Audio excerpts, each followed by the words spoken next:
The rise of TikTok is very captivating, especially when you consider a teenager from Norwalk, Connecticut, named Charlie D'Amelio becoming their biggest star. Charlie, she came onto the scene in 2019 with her dance videos that quickly gained fame. She made history as the first person to reach 100 million followers on TikTok. She starred in an animated movie, she appeared in a Super Bowl commercial, and she even danced with Jennifer Lopez.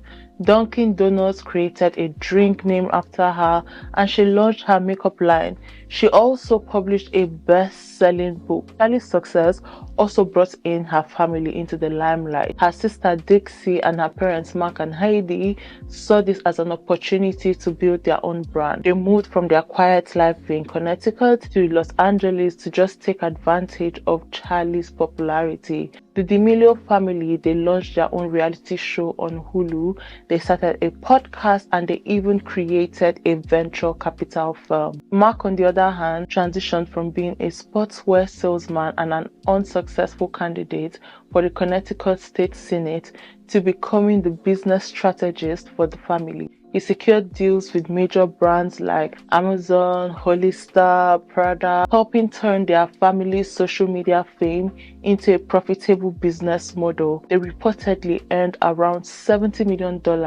from various sponsorship and also business ventures. However, with their growing fame came new challenges. The constant attention for the public began to weigh heavily on Charlie and Dixie. They struggled with anxiety and the pressures of being in the spotlight, often questioning whether they were happier when nobody knew them or now that they've become famous. As the D'Amelio brand continued to grow, they were backed by wealthy investors, and I mean wealthy investors, and it became clear that not everything was as perfect as it seemed. The family faced questions about what they were sacrificing for their fame and how long they could keep up with the demands of social media stardom.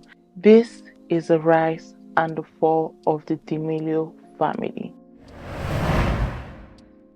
Hi guys, welcome back to my channel. If this is your first time, hi, welcome. On this channel I speak about anything I want to speak about, whether they're trending or not. So if video essays are your cup of tea, hi, consider subscribing. And that being said, let's get into the word for today. Guys, I'm so short on time, so I'm trying my best to be as quickly as I can so that I would get myself prepared and leave. So I'm sorry if I'm rushing it.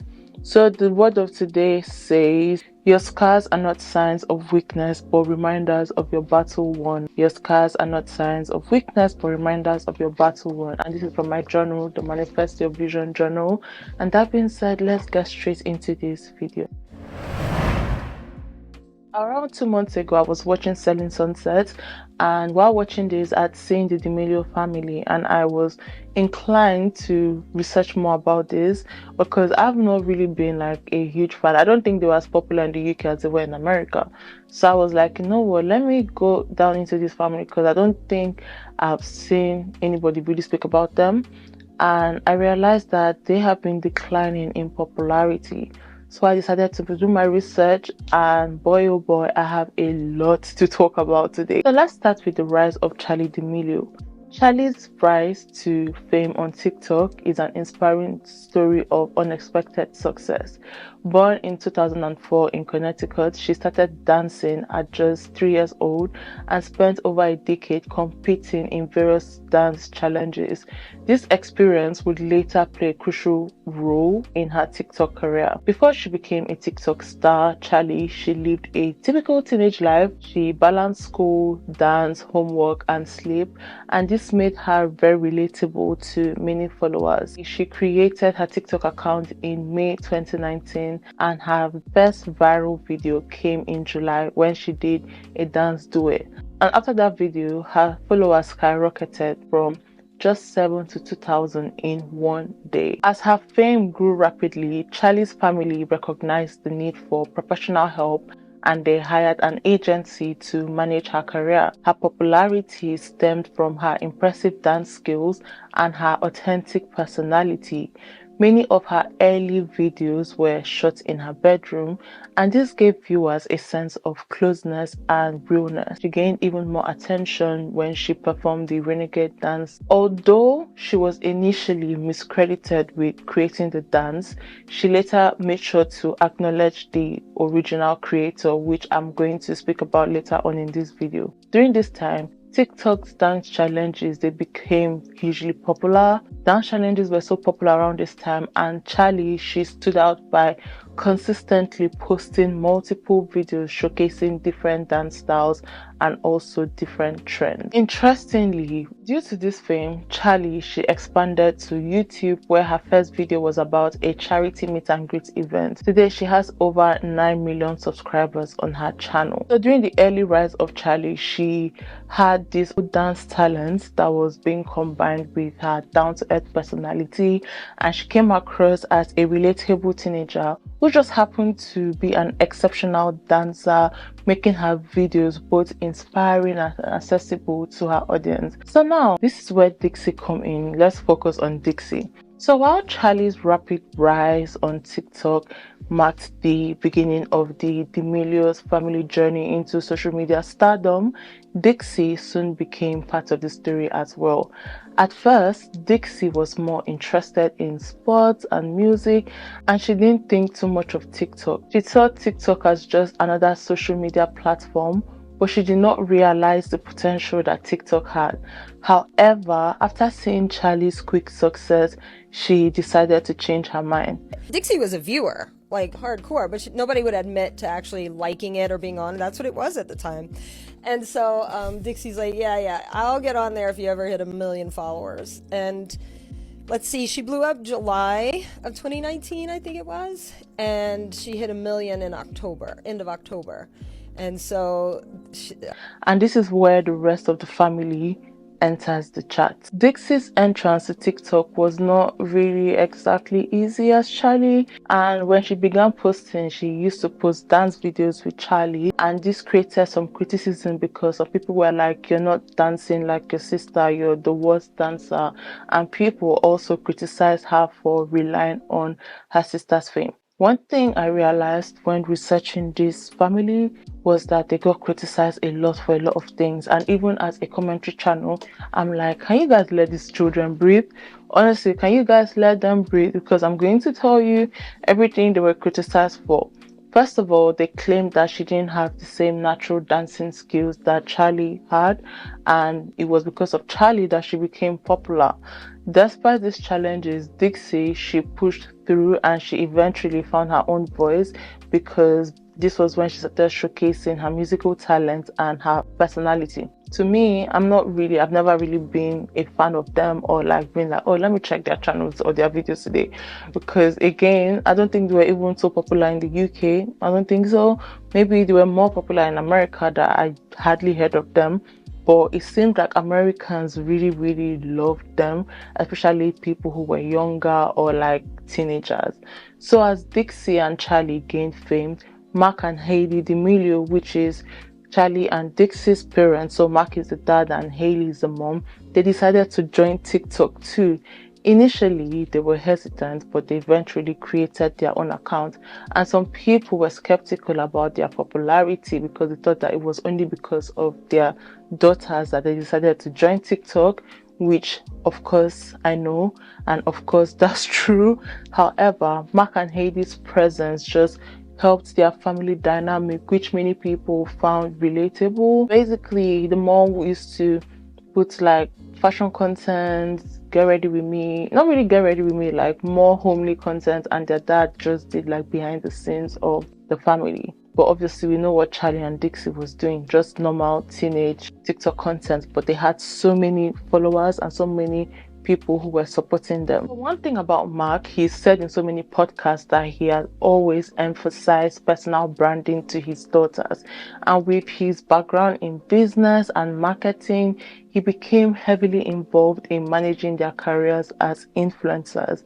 His TikTok content often offered a glimpse into their family life and the girls' rise to fame, and similar, Heidi focused on family-oriented and lifestyle content, like I had said earlier. As the sisters' popularity grew, they began collaborating with other influencers, frequently traveling to Los Angeles, and they became part of the Hype House. And the Hype House, they're just a collective of content creators that were based in LA, and here they contributed significantly to the success of the group. Apparently, they realized that the group needed them more than they needed the group. However, the Hype House eventually faced some internal issues, and in May of 2020, the D'Amelio sisters, they announced that they were leaving to focus on their own project and their own family content. They came out to say that the split was amicable and there was nothing wrong. They decided to live on their own, just to focus on their own self. And after they left the Hype House, the D'Amelio family decided to move from Connecticut to Los Angeles into a $5 million mansion, and all this happening in the same 2020, the same year that D'Amelio blew up. So immediately that same year, they decided to move to Los Angeles and they rented a $5 million home. And this was to better manage their growing careers and also seek opportunities in the entertainment industry. When they moved to Los Angeles, they signed to United Talent Agency, and this is one of the biggest agencies, especially for influencers. But before the family, actually the family as a whole, they signed into this agency. So before they signed into this agency, Charlie, she had worked with various management companies, and during her peak growth, she gained followers at an astonishing rate. Sometimes she would gain like over 100,000 followers every day, that it took just 1 year for her to get 100 million followers. The renegade dance actually played a significant role in Charlie's rise, but this was where her first controversy came from. It was revealed that it was originally created by Jelia Hammond. So she was a 14-year-old dancer from Atlanta. So many TikTok users, including Charlie, initially performed the dance without crediting Hammond, and this incident gave an important conversations about recognizing original dance creators on the platform, particularly those from underrepresented communities, because prior to this, she tried reaching out to Charlie and everybody saying, "Oh, I'm the dance creator, I'm the one that created this dance," but nobody answered her. But when they got backlash, that's when she decided to recognize and credit the dancer for this Renegade dance challenge. I created Renegade. The dance moved to TikTok like somebody brought it to TikTok. I didn't know. I didn't really think Renegade was gonna get viral. The biggest dance trend on the internet right now is called the Renegade. It's a huge viral hit. Literally the most viral dance on TikTok. No one was crediting the dance's creator. Jalea received 0 recognition. You're known now for the Renegade dance, but you're so much more than that. So obviously, when they were called out, when Charlie was called out, she decided to do damage control. So to manage the whole thing, what she did, first of all, she danced with Jalea Hammond at the 2020 NBA All-Star Game, and this is where she publicly acknowledged her as a dance creator. And then after this, she started regularly crediting dance creators in her videos. This event just sparked a wider discussion about giving credit to dance creators on TikTok, on Instagram, on YouTube, especially when it comes to Black creators who are the ones who often start viral dance trends. So obviously this young girl, she's teenage. I think she was like 14 or 15 around that time. I'm speaking about Charlie. She's gotten this famous unexpectedly. She never expected to get this famous. Like, her life just changed in the twinkle of an eye. I was in high school. It was one day, no one cared what I did, no one cared what I wore, what I looked like, what I said, and then all of a sudden that was all anyone would talk about. And she's been getting brand deals here and there. Like, her dad has come out one time to say that she used to get like $50 sponsorship, $100 sponsorship, but I'm sure she never imagined that there would be a time in her life where she would get mainstream rise or mainstream recognition. So now let's talk about the mainstream rise of the Charli D'Amelio. The Panini in 2020 was a turning point in the D'Amelio family's social media careers. As people stayed at home due to lockdowns, they used platforms like TikTok, Instagram, YouTube, etc. to create opportunities for content like the D'Amelios. So during this time, this was when Charli became even more popular on TikTok. She worked with Procter and Gamble on the Distance Dance Challenge, which promoted social distancing and also supported charities. The campaign was a huge success because millions of videos were created and there were billions of views that were in this Distance Dance Challenge. After the pandemic, the D'Amelios family started working with mainstream brands. Charli, she appeared in a Super Bowl commercial and she performed at the NBA All-Star Games. She was also on the Tonight Show with Jimmy Fallon and she participated in Disney and Nickelodeon specials. Charli, she received awards for her social media influence and she also wrote a best-selling book. Her parents, Marc and Heidi, they were involved in managing her career. That Charli has come out one day and she's like, she spends more time seeing her parents than any 19-year-old would do. I don't even think she's had time to like grow as a teenager because she's had like a busy schedule since she became popular. But her parents, they come out to say that they try to balance opportunities with their children's well-being and also prepare for a future beyond social media fame. Now let's talk about the history of Marc and Heidi. So Marc and Heidi, they met in New York in the early 2000s and they got married in that same year 2000, and they have backgrounds in business, fitness and entrepreneurship. Their daughters Dixie and Charli were born 2001 and 2004 respectively. Their family's approach to fame focuses on long-term success rather than short-term gain, which the dad has said in so many podcasts. And as their family grew, Marc and Heidi, they continued to work on their careers while they were also raising their children. Marc, he took a leadership role in his businesses and also got involved in local politics as the treasurer of the Norwalk Republican town communities. And meanwhile, Heidi, his wife, focused on fitness and also explored opportunities in fashion. So for a lot of people who know me from being Dixie and Charli's dad, I had a life prior to that. And I've been in the clothing business. I have my own clothing brand. But to make ends meet at college, I was a DJ, and I was the DJ at Huskies on Thursday nights, which was the biggest night. And I thought it'd be a good idea, because I actually have turntables in both LA and Connecticut, that as a joke, but it's kind of getting serious, I would DJ at Ted's, I believe it is October 14th. October 14th. Yes. Yes. So do you have any songs what's your favorite genre to play? However, the family, they faced some challenges because in 2014, Marc was arrested for a DUI, which raised concerns about their public image, especially since he had political ambition. When Marc was arrested for this DUI, Charli, she was in the car with strangers too. He picked the strangers from a bodega. It was when they were driving that a police stopped them and arrested the dad. And this caused significant worry. Thank God nothing bad happened. Everything was fine. Despite the setback, he ran for the Connecticut State Senate in 2018, but he did not win. The D'Amelio children, they attended King's School. So King's School is a private school in Connecticut that costs around $40,000 a year. And this shows that the family, even though she came out and she's like, oh, I'm just like a normal teenager, to some extent, she is not like a normal teenager. This is where I ask this question. First of all, is it bad to be in a private school? Because people go to private school for several reasons. Like,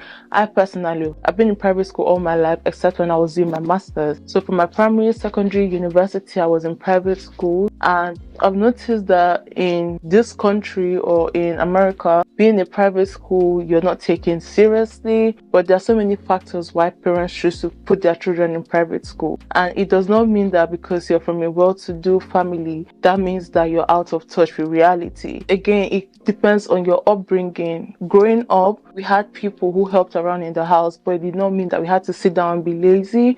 We had cooks, but my dad would shout at you if you're not in the kitchen with the cook. That's literally how it is. My dad taught us how to be kind. I never saw my dad looking down on anybody who came to work for us. It's not something that I'd seen.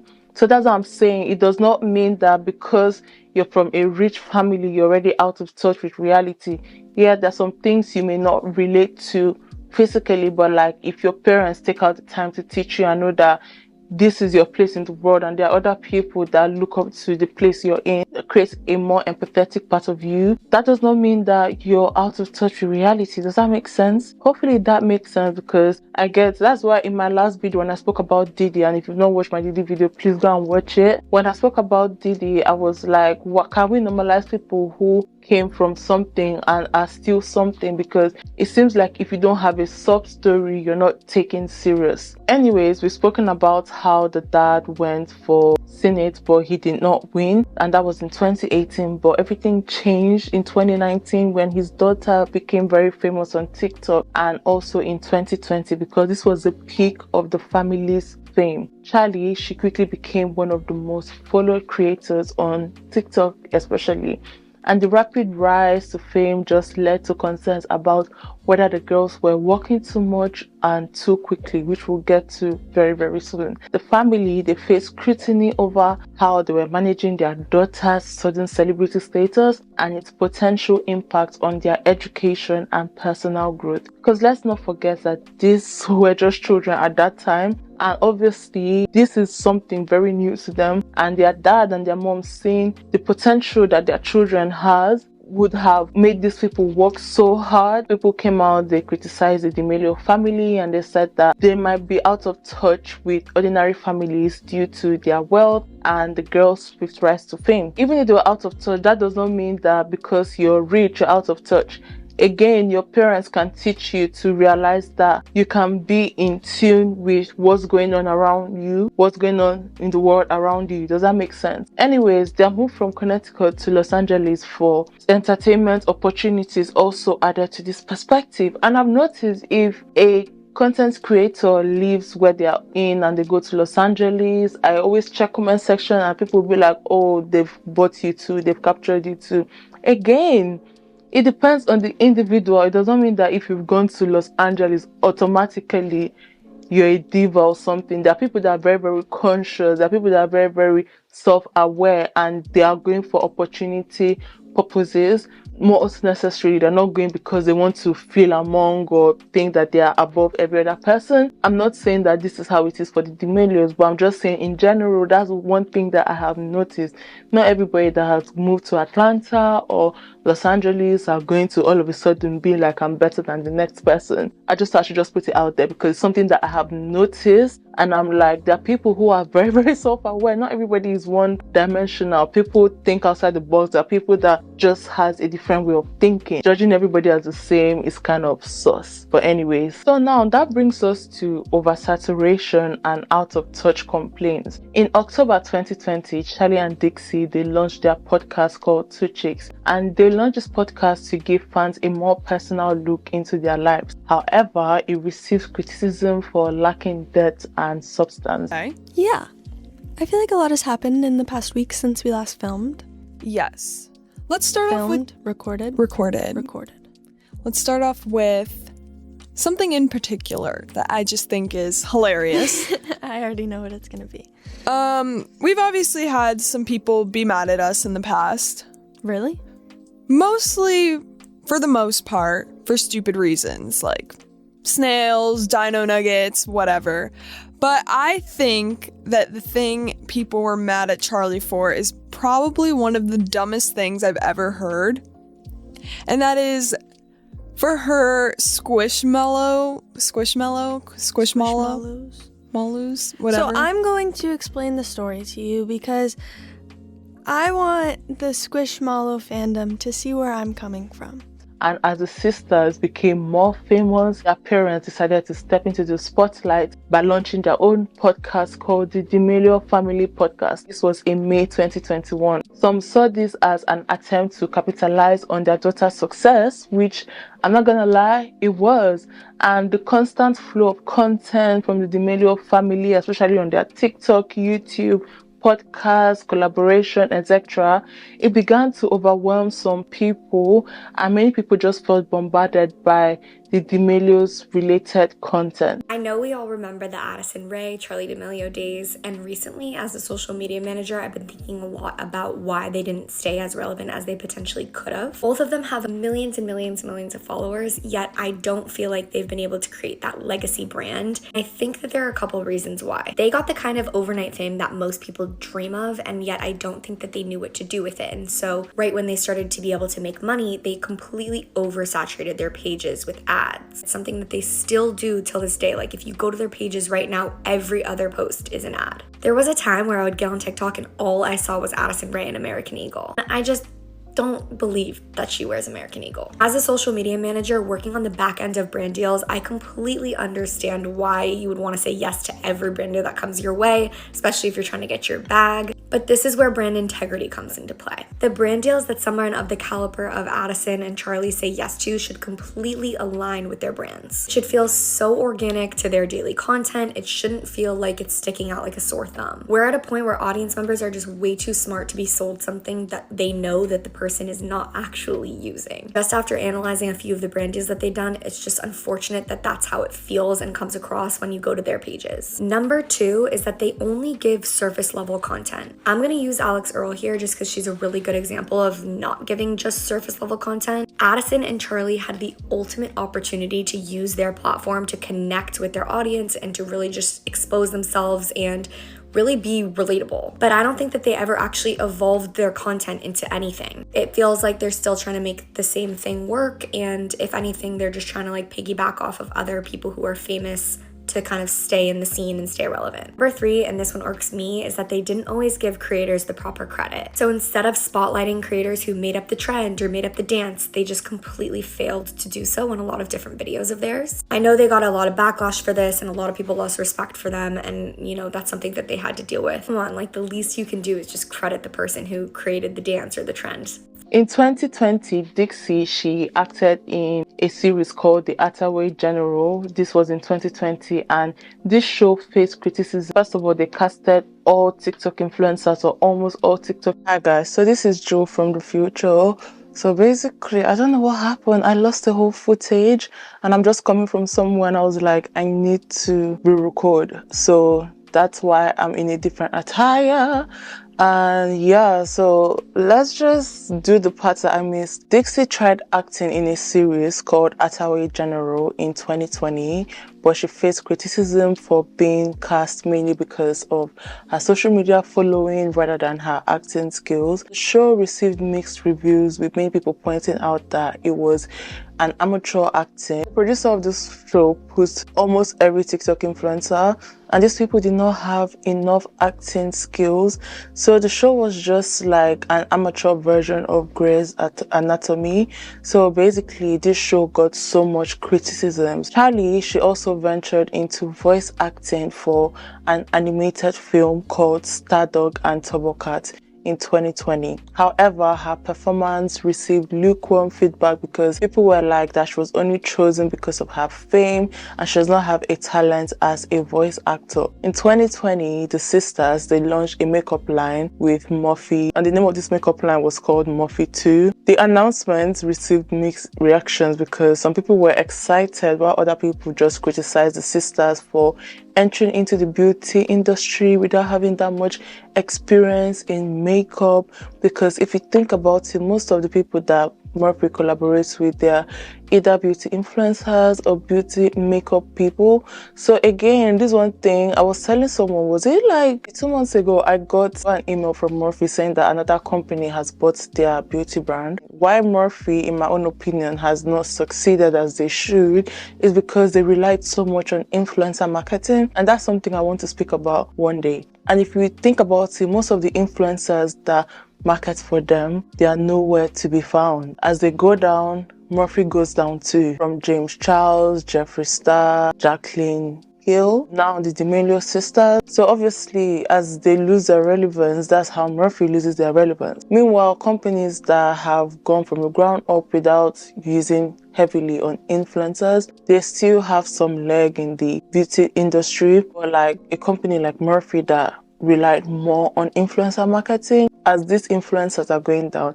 Murphy themselves, they are going down. That same year, 2020, Dixie, she starts her music career, and this is where she had her debut single called Be Happy. This music video was filmed in their house because it was during the peak of the COVID-19. But when this video was released, it just received so much criticism because of the production quality. And Dixie, she was singing about Be Happy, but then this song was meant to be about mental health, and then she was showing her whole house, and people were like, how can you be showing your whole house and you're saying you're sad? Again, I just want to use this opportunity to say that mental health does not equate money. Yeah, some people, no matter how much they have money, they still get depressed, anxiety. We see it so many times. The fact that you have so much money does not mean that you're not prone to depression or anxiety or whatever. But then again, I can see where people are coming from, because people are like, you have all this money and you're showing off your house and speaking about mental health. There are people dying. People not only came for that, they also came for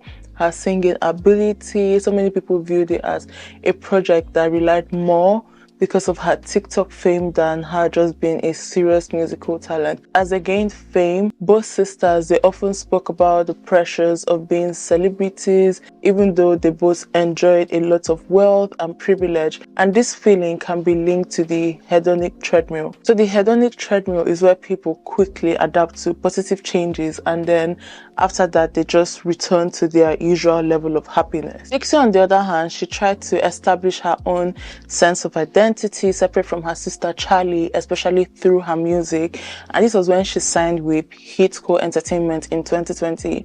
So this entertainment is LA Reid, if you know LA Reid. So this is LA Reid's entertainment. Before it was called LaFace Records, but I think he rebranded it to Hitco Entertainment. Yeah, she released several singles, but her songs, they struggled to gain significant impact on the chart, and they were not really charting.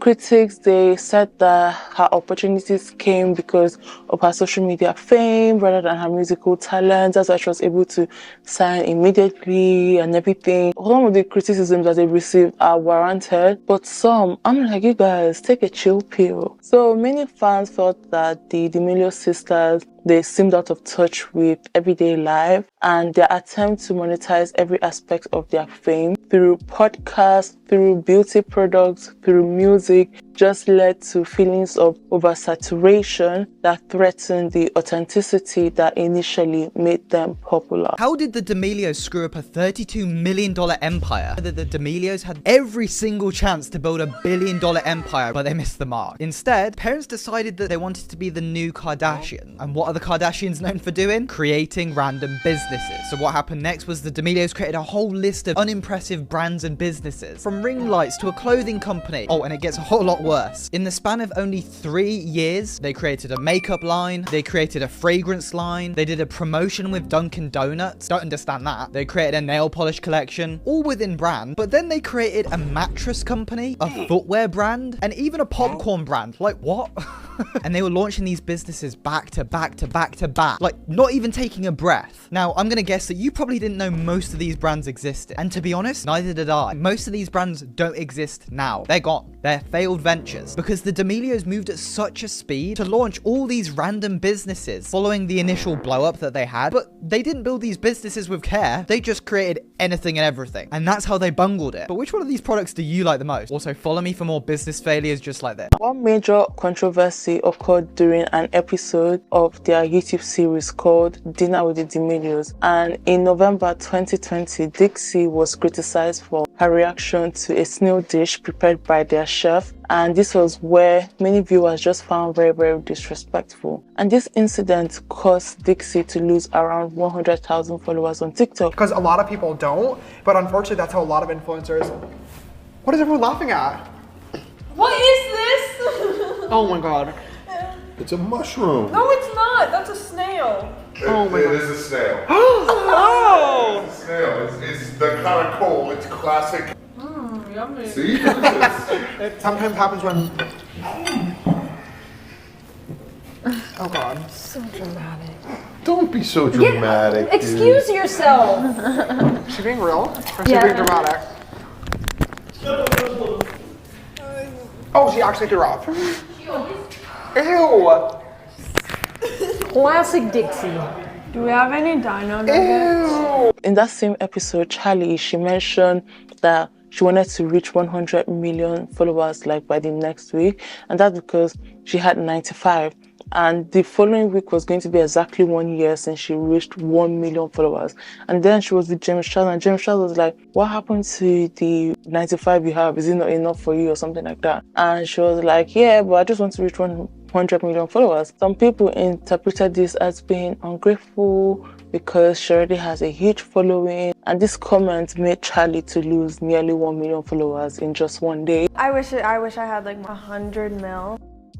Was the 95 not enough for you? Well, I was just like saying like even number. Well, I'm going to choose devil's advocate here, and I'm like, I don't think there's anything wrong with her saying she wanted to see if she could reach 100 million followers on the same day that she reached 1 million followers. Obviously, I get some people are always trying to humble you or anything. But personally, I don't think, yeah, obviously 100 is just a lot. But then she was the first person to reach that. That's like a milestone for her. And maybe the way she said it, personally, I don't think there was anything wrong. I just think people just unfollowed her because they were trying to humble her. Even me, like, I'll be like, oh, can we reach 20,000 subscribers? It's just a milestone you set for yourself. But then again, I just think, from my own personal opinion, I just think that people just, were like, okay, we are going to humble you with this. That same episode, they had James Charles appear on that episode. Because of the past controversies that James Charles had, some viewers criticized the D'Amelio family for associating with James Charles. And the D'Amelio's family, they face accusations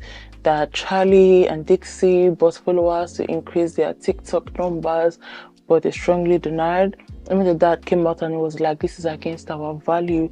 I'm not gonna lie, I don't think they bought followers. I really don't think they bought followers, honestly. I don't think they did that. In December 2020, the sisters, they were also criticized for traveling to the Bahamas during the COVID-19 pandemic, especially because Charlie, she did like a whole campaign saying that everybody should be distant, everybody should stay at home.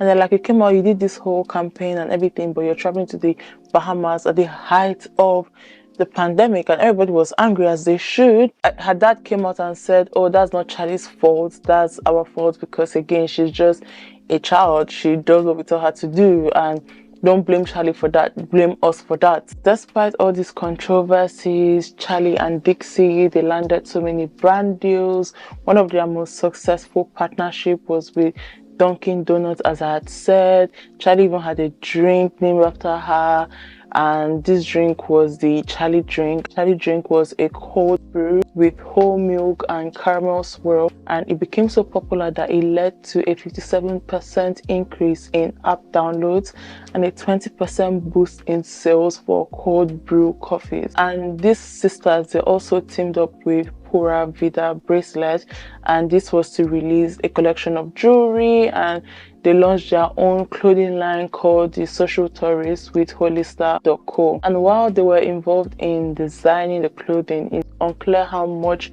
creative control that they had. And their dad, Marc, also played a big role in the business side of this venture, because in 2023 announced that Social Tourist will be closing so that they could focus on other projects. But I just think that Social Tourist wasn't selling as it used to, because in 2023 their hype started going down. I mean, when I was researching this case, I checked her TikTok and I was seeing comments like, if this was 2020 or 2021, this video would have had 3 million likes by now. And someone was like, this video has 2 views now. How many does it have now? It has 3 likes now. How many likes does it have now? So I was seeing like comments like that. Obviously, someone was like, oh, Charlie's on my FYP. It's been so long, Charlie has been on my FYP. So obviously, their relevance is like going down now compared to how it was before. Again, other collaborations include a mattress line with Simon Bedding Company. And this one received so much criticism, as it should, because even as someone people, I don't even really, I'm not in any way, shape or form Charlie or Dixie fan. I've never I don't think they're as popular in the UK as they are in America. And honestly, the only time I hear about them is through controversies and this kind of things. Partnering with a mattress company was just, it was like a very, very odd partnership. And I can see why people were pissed off at that. Charlie, she became a brand ambassador for Invisalign, and this promoted clear aligners to her young audience. Both sisters also worked with Turkeys, a creator content featuring the spicy chips. These numerous brand deals that this family had led to so many criticisms that the D'Amelio family was just oversaturating and over commercializing their image and potentially losing touch with their audience. And their rapid expansion into various businesses combined with ongoing controversies just raised questions about how sustainable their fame would be, and whether these young influencers might experience burnout in the fast-paced social media world. The D'Amelio family were often compared to the Kardashian family because of how quick they rose to fame and the fact that they were able to profit from social media. Like the Kardashians, the D'Amelio, they had turned their popularity into various business ventures, and they even had a reality show. And this is where we'll speak about the reality life of the D'Amelio family. So their Hulu series, The D'Amelio Show, premiered in September 2021, and this show aimed to give viewers a closer look at their lives behind the scene and just show how they went from being relatively unknown to social media stars. I get that. How is he? Feeling any way about it? I don't think so. Kind of just is what it is. I'm upset because I haven't been in any drama in a very long time because I've just kept myself out of it. But seeing so many opinions come out about who I am and my love life, I don't know if I can deal with being in a public relationship. And a big part of this show just showed how hate comments and online criticism affected the sisters' mental health. Both Charlie and Dixie, they struggled with anxiety and self-doubt due to constant scrutiny, and there's an emotional scene that Dixie, she burst out crying after receiving backlash for a Vogue video that she did, and people said that she was being ungrateful. I literally got back from the gym and then they posted a video of just that 15-second clip and they're like, oh my god, she's so musty. I'm like, shut the up, like, stop. Everyone just picks apart every single thing I say and do and the way I look, and I went to the gym. Like, I know. The thing about these people is that in this their show, they were always complaining most of the time. 8 out of 10 times, they were always complaining. People get exhausted. People will definitely get exhausted. So the show also captured a tense moment at the Teen Choice Awards when Charlie had panic attack and she was highlighting the pressure that young people face with their mental health. She was like, if I win, it will be a problem. If I lose, it will still be a problem. And she was very, very anxious if she was going to win or not. Throughout the series, both sisters, they expressed fear of failure, knowing that millions of people were watching them closely, and the pressure to maintain their image was a recurring theme in this show. As usual, the reality series received mixed reviews. Some people praised it for the honesty, showing the challenges that young influencers face, while other people said that it was overly produced and did not offer any substance, and it was nothing beyond what they already knew on social media. So her parents, Marc and Heidi's involvement in their daughter's careers also sparked debate. And while they presented themselves to be like these overprotective parents trying to maintain their children's sudden fame, some people accused them of taking advantage of their daughter's popularity for money. Some people came up and they questioned their role in their children's brand deals and business ventures. And they were like, are you prioritizing your children's well-being or your family's financial success? Another reality show that these people had was a Snapchat reality show, and this was where it was called Dixie versus Charlie.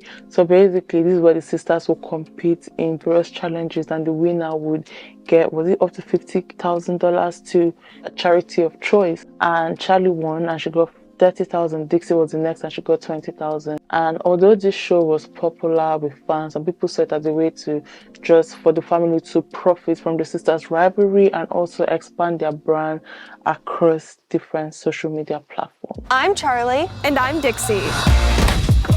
And we're going head to head in a series of challenges for the ultimate family bragging rights. Are you guys ready? Let's go, Charlie. Let's go, Dixie. This brings us to Charlie's professional dance debut. So let's not forget that Charlie, she has been dancing since she was literally 3 years old. And in 2022, she appeared in Step Into with Derek and Julian Hugh. And this was a TV special that recreated famous dance scenes from classic movies, which showcased her skills in a more professional setting. Later that year, Charlie joined Dancing with the Stars for its 31st season, and she did this with her mom, and they were the first mother-daughter duo. And this marks their first time that family members also competed between each other on the show. Charlie, she was paired with a professional dancer called Marc, and the two of them, they ended up winning the competition. However, Hannah Mom's participation in Dancing with the Stars had some unexpected effects. Her dad, Marc D'Amelio, shared that the demanding schedule and the competitive atmosphere put a strain on his marriage with his wife, saying that it almost affected their marriage. And he was like, oh, I didn't think that you would want to go back to modeling and that part of your life. And I'm looking at him, I'm like, your wife is doing this thing. Shouldn't you be there? Like, why are you thinking, oh, this is affecting the marriage, just putting a strain on the marriage? I just saw that as a selfish move. Charlie's participation in reality dance shows just shows that her background as a competitive dancer for over 10 years just came to pay off. And even though she became famous on social media, maybe she won because of her fame or whatever, at least it came to pay off. But anyways, in October 2022, Charlie, she surprised everybody because this is where she launched her music career with her first single, If You Ask Me. And this song, during this time, she didn't want to tell her sister that she was recording. Instead, she told her sister that she was going for dancing lessons, that she was going for acting lessons. Meanwhile, she was going to the studio to record. And let's not forget that Dixie is a musician of the family, and already people already attaching Dixie and Charlie together. This song was premiered on the final season of their show, and when Dixie found out, she was not happy. One thing you would think is, okay, this girl, she just danced in Dancing with the Stars, at least she will pursue this because this is what people knew her for. This is something that she really does love. She wanted, maybe she'll pursue this part and just put so much more into her dancing. But no. From there, she went to become a musician that she was not even known for. It's her sister Dixie that is more known to be the music person of the family. Anyways, this her song did so well that it reached number 40 on the US adult pop airplay chart on Billboard. And now this is where we go to when TikTok fails you. The D'Amelio family, they use their social media fame to partner with brands like Prada, Burberry, Puma, etc. And these collaborations, they ranged from sponsored posts to a more involved partnership that showcased their influence in fashion and style. In September 2022, this was when they launched the D'Amelio brand, and this was a company that was aimed at creating their own brands in fashion, beauty, and lifestyle. Goal was to turn their massive social media following into a business ownership. Charlie, Dixie, and their mom Heidi are also co-founders, and they contributed ideas for marketing and product development. This brand is started with a $6 million funding, and also they had high-profile investors. So the people that invested were the CEO of Fanatics, Michael Rubin. Michael Rubin, is that not hip hop's baby daddy? Why are you doing bunny hops, Meek? Because you got your ass beat in tennis. You got your ass beat. Keep going. Count out loud. Count out loud. Can't, huh? 4, 6, 7, 8, 9, 40, 41, 42. Keep going. Keep going. 7, 8, 9, 1, 2. Keep going. Keep going. Don't cheat on your bunny hops. They suck. Your bunny hops suck. You got 250 more to go. You know, he's really not that bright. That kid is not that bright. And also the senior VP of Apple, Eddie Q. Also, the company was valued at $100 million initially, but in August 2023, it received another $5 million in funding to expand into the food and beverage industry. So the first product that they launched into this brand was their footwear, and their footwear was launched in May 2023, followed by a flavored popcorn line called Be Happy, and Be Happy was launched in Walmart stores in late October 2023. Yesterday, I was going through their page. I went to their website because this is meant to be an international company. So I went to their website to check their shoes out, and let me tell you, I was a little bit disappointed. So I saw this shoe that I really liked. Let me show you guys. So I saw this shoe that I really liked. I checked the price. The price is $126. Sorry, 126 pounds. The price is 126 pounds. I have to pay for tax separate from the shoes itself. So you have to pay for tax. Shipping is $45.65, and then tax is $34.33, and duty is 0.00. I have bought things from America, bought things from the USA before, and I've not had to pay for tax separately. If you're meant to pay for tax, sometimes DHL will be like you have to pay for like custom duties, like £1 or £2 or whatever. At the end, the shoe itself costs £126. When you finish adding all this, to check out is $205.98. Hell no, I'm not going to spend the amount of money to buy that. And I think the thing about that shoe was that even had up to size 11. This is not something that you see on a common day, which I think is a good thing. They were very inclusive, and the shoe is very nice. To me, it was just too expensive for the normal person. And when you think about the people who follow them are younger children, so imagine younger children following them and buying a shoe that costs £200 for what? So despite these controversies, the D'Amelio family, they continue to do well financially, because even though they're not at the peak, those people are still rich. And reports suggest that Charlie and Dixie, they can earn up to $500,000 per sponsored post, with an annual earning estimated to be in tens of millions. And in 2022, Forbes also reported that the family made $70 million over 2 years. And just last week, like I said, just last week, or was it earlier this week, Forbes reported that Charlie is worth $20 million. But they still got money. When I checked Charlie's TikTok, she had just moved to New York. New York ain't cheap. I saw the house. The house looked like a high rise and everything. New York is not a cheap place to live in. Yeah, those people, they are still rich. The launch of the D'Amelio footwear, it received mixed reviews. The sisters, they described it as a comfortable and stylish shoe brand for their young fans. But then again, young fans and it's that expensive is not realistic. But sales events reported that they had like a low turnout, which raised questions about its appeal beyond their social media following. Their popcorn, the Be Happy popcorn, also faced backlash because Dixie was involved into promoting it, and a promotional video showed where Dixie was working in Walmart, and as she was trying to promote the snack, she was working as a Walmart worker,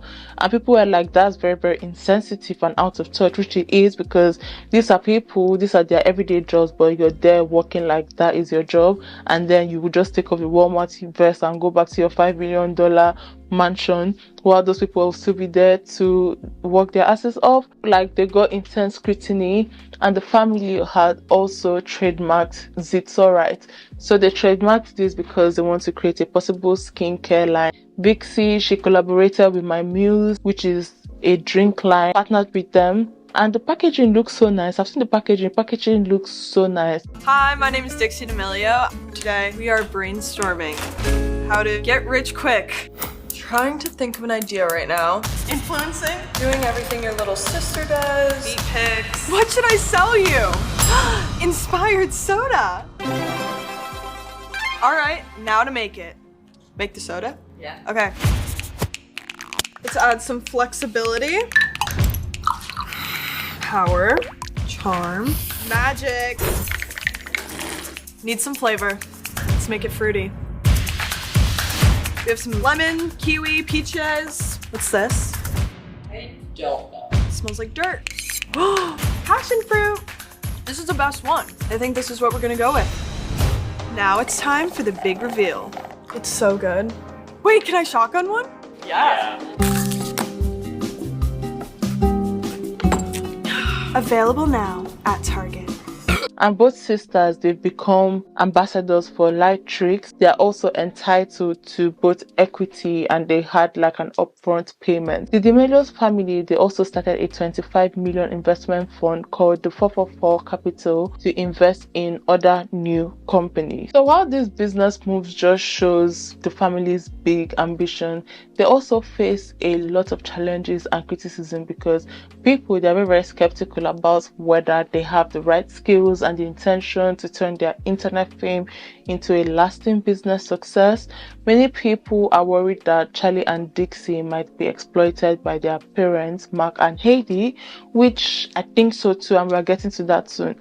And as the girls, they became famous on TikTok, their parents just took charge of managing their careers and their businesses, and this made people wonder if their parents were putting money ahead of what's best for their children. The family show on Hulu also showed some of their problems, and the show had scenes where the sisters were very, very anxious, the sisters had panic attacks, and even talked about feeling suicidal because of the pressure of being famous. On the other hand, the father, Marc, he's been very, very open about how he manages his children's career. He said that he sees their social media following as a family business, and he thinks that it's his job to protect and grow their brand. So some people just think that the approach might be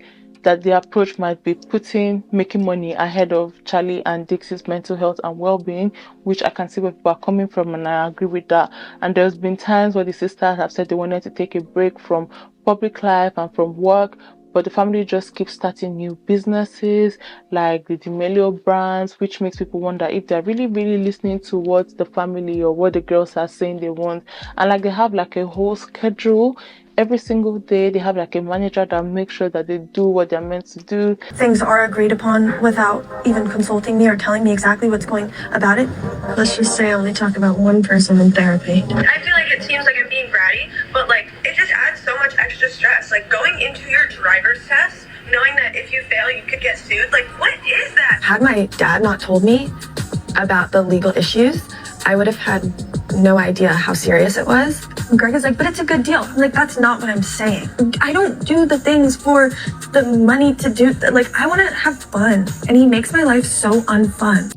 They've launched products like shoes, popcorn, snacks. They have many, many brand partnerships, which just shows that they are focused on making money based off from the girls' fame. Okay guys, I'm back for the conclusion, because I think when I recorded the conclusion for yesterday, in case you don't know, my husband has a son and he was crying around that time. The D'Amelio family, they got super famous on TikTok and they turned it into a big business, but it's not all fun and games. Charlie and Dixie, the two sisters, they are making lots of money, but they're also stressed out, and this is what we saw in the show. They said that they wanted to take breaks sometimes, but it seemed like their family just kept pushing them to do more work and also to be in the spotlight.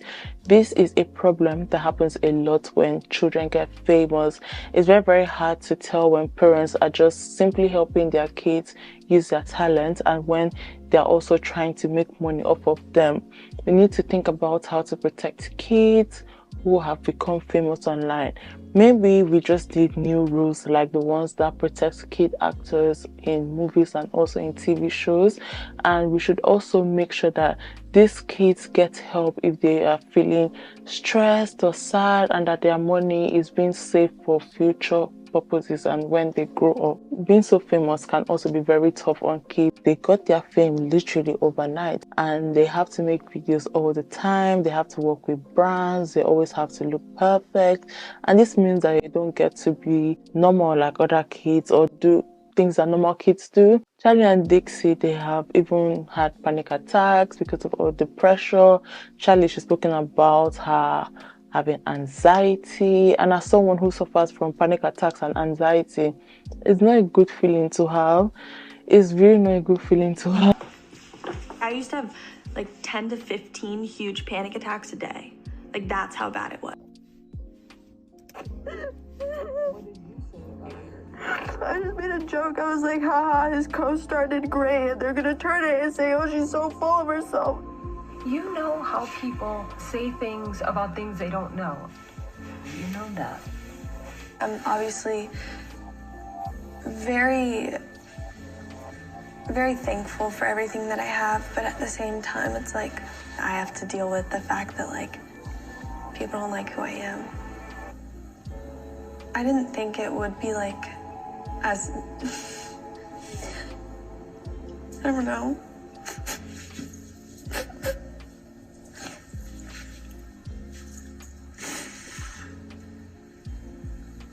I feel like it just gets more difficult like every day. This is why I don't go out. I don't want to talk to anyone. Oh my gosh. This is so embarrassing if I don't. No. I'm literally gonna cry. I wanna go home. No, I wanna go home. Okay, come on, let's go. I wanna go home, please. I wanna go home. I'm literally gonna have a mental breakdown right now. Okay, we're okay. I don't wanna do it. Charlie, get up. No, I don't wanna do it. What's possibly gonna happen? You know what? We don't care. I care. Okay, I care too. If I show any signs of like whatever, like I'm anxious or something, everyone's just gonna make fun of me. And I know I look anxious, and I know like I start to shake, and like it's so frustrating. If everyone was following me around and like making fun of everything I was doing at 16, I don't know what I would do. I'm just gonna cry forever. Everyone kept telling me all of the stuff that they are thinking is going to happen, and I was like, I just can't listen to this right now. So I went downstairs and I stayed down there because I was like, everyone just needs to leave me alone for a second before I had a panic attack. This is your neck. No, it wasn't. It's because when you get anxious, you like break out in like hives. Definitely a big part of anxiety is that you don't get to control when or how bad it is. It just is there. I said this today, it was like, I feel like I've had a constant anxiety attack for like the past like 4 years. It just like never ends. It's always there. To stop this from happening to other kids, we just need to do a few things. First of all, we need to make plans to keep these kids safe, especially online. And we can also use technology to spot when kids are being taken advantage of. We also need to teach everybody, kids, parents, teachers, everyone, about how to stay safe online and what to do if something seems wrong.